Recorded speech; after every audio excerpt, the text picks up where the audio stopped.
kalau kita pergi ke mall, kan, ramai orang kata, okey, tiba-tiba semua orang kata nampak lift tu, okey, semua naik lift. Tapi diorang faham tak sebenarnya, lift tu has to be given priority kepada orang KU, ibu mengandung apa. Ini kalau dah kau couple berdua, sihat walafiat, naik je lah escalator. Nak naik lift juga.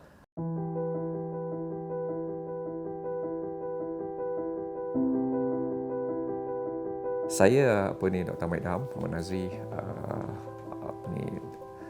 pelakon, pengarah, penerbit dalam industri for the last 25 years lah.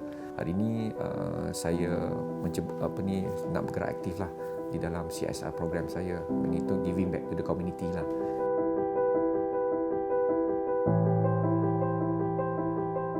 Okey, sebenarnya saya dah ada sekolah pendidikan asli 6 tahun yang lepas. Eden Firdaus nama sekolah tu, di Kota Damansara. Asalnya memanglah sebab saya sendiri ada anak OKU, anak istimewa.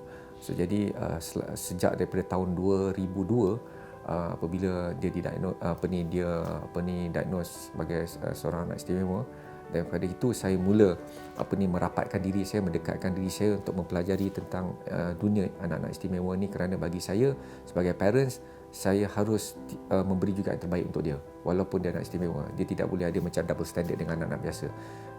Dan dalam ketika itu, apabila saya menimba pengalaman itu, saya mendapati bahawa kita ni banyak lagi ketinggalan daripada sudut awareness program dan juga daripada sudut orang kata konten-konten untuk membina anak-anak ini.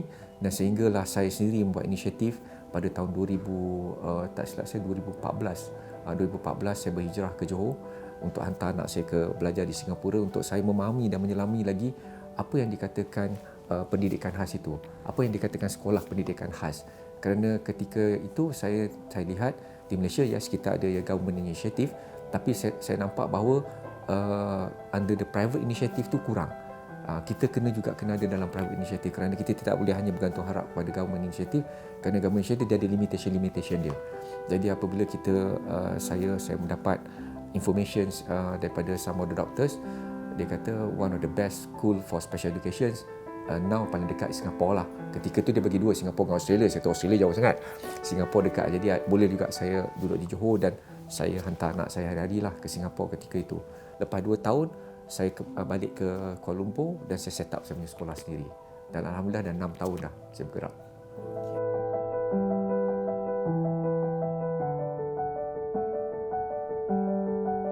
Anugerah. Walaupun setengah orang nak katakan ini apa, ni orang kata bebanan ke apa, bagi saya adalah anugerah, kerana disebabkan ada anak istimewa ni, kadang-kadang kita sentiasa berpijak di bumi yang nyata. Jadi dia juga menjadi pembakar kepada saya untuk bekerja lebih kuat, untuk pastikan bahawa, kerana untuk membesarkan anak istimewa saya tahu bukan mudah, kan? And then especially in term of financial, kan? Dengan terapinya, dengan sekolahnya, dengan masanya, everything semua, kan? Itulah kata anugerah yang Tuhan bagi pada saya untuk menjadikan saya memahamkan saya yang apa itu yang dinamakan kehidupan.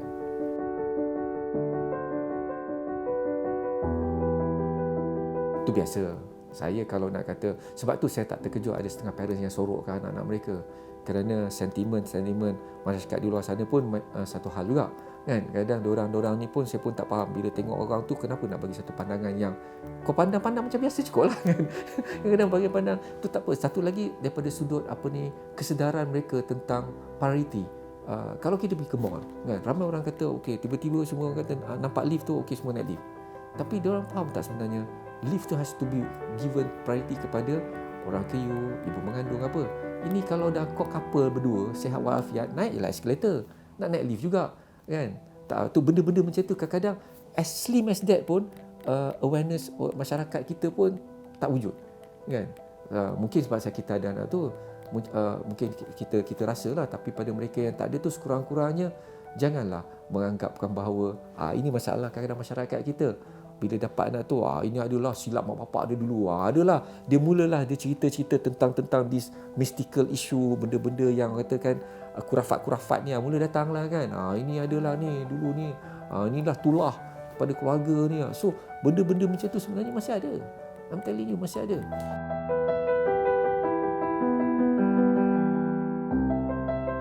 Saya tahu kebanyakan ibu bapa kat luar sana lost. Dia lost, nak pergi ke mana dia lost. Jadi kita as a celebrity, at least orang kenal kita sikit kat situ, dan kita ada pengalaman. by giving that, saya harap mendapat sokongan mereka lah. Kalau boleh, satu, parents jangan menyorok, keluar. Jangan merasakan anak itu satu orang kata bebanan. Jadi anggapkan dia satu anugerah, keluar dan be in the community. Berada dalam komuniti-komuniti yang ada ibu bapa yang ada anak istimewa, kerana strength tu akan datang dari situ. Pedulilah orang nak cakap apa, kan? Because kita harus proud that antara orang ramai yang kat luar sana, kita dipilih oleh Allah untuk diberi tanggungjawab menjaga anak-anak istimewa ni. Nama pun anak istimewa. So kita adalah ibu bapa yang istimewa.